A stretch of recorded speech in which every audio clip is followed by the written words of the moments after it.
Hey man, it's Sunday. I decided to just come to the office and, sit at the reception and see what it's like.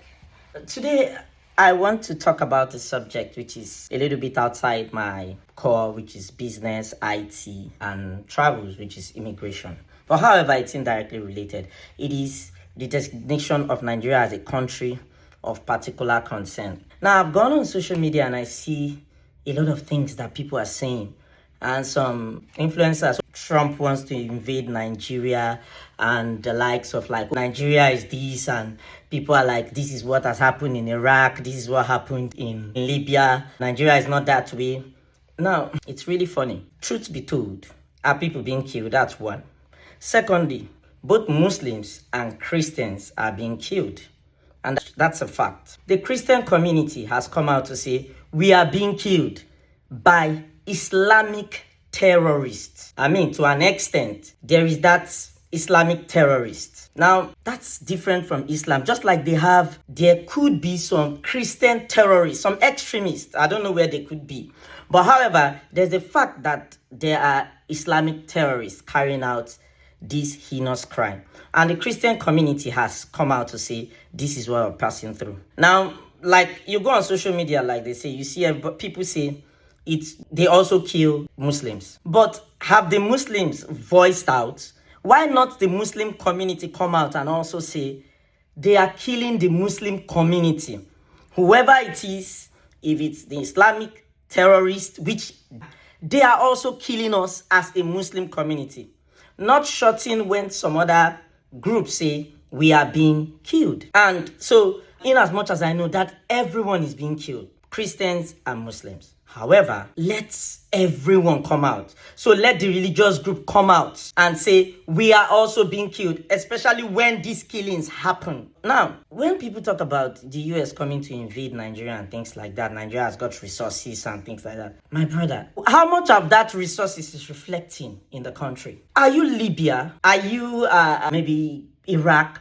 These were developed countries. Now, I mean, how much of the oil from the oil region have the people felt? How much? Yes, we still jackpot like this coming down to these places. So of what use is the resources that is being stolen if the US comes for it?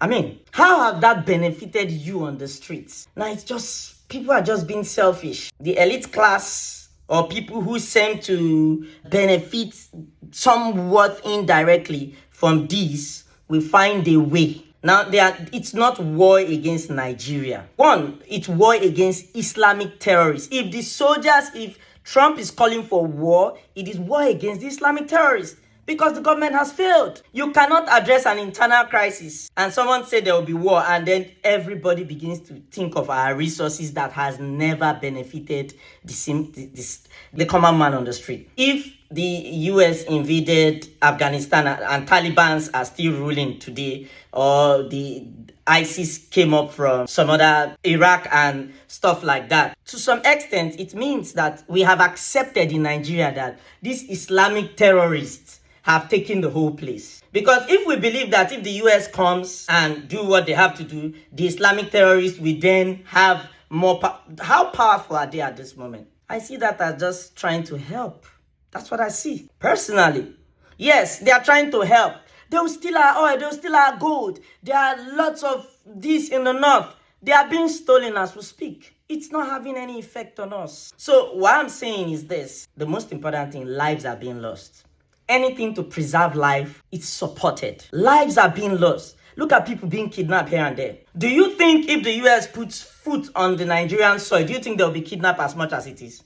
Don't you think that those bushes will be sanitized? If that is the cost, if the cost of creating peace and making us realize ourselves as Nigerians or making our community more safer is for our resources to be plunged for a while, maybe I'm in support, but I don't think it's that.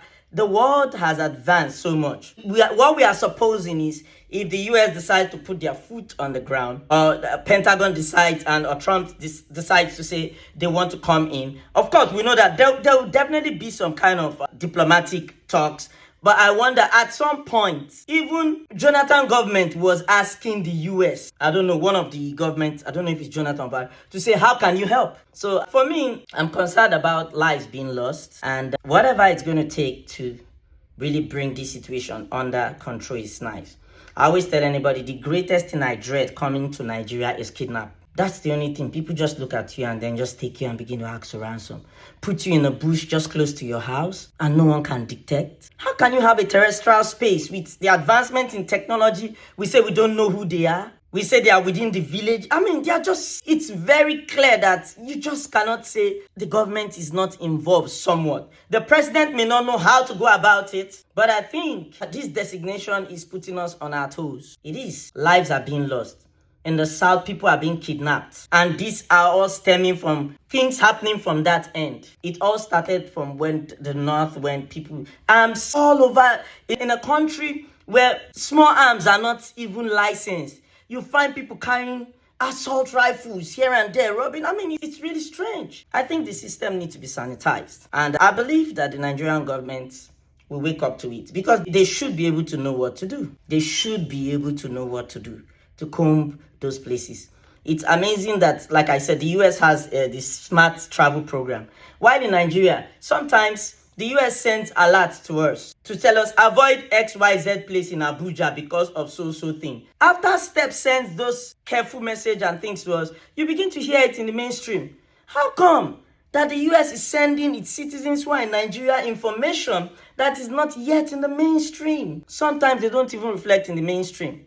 It's not that these things happen, but when they get intelligent information, they want citizens. Now, these guys are way ahead. And I'm just saying, for me, I think we need the help of the US. We do.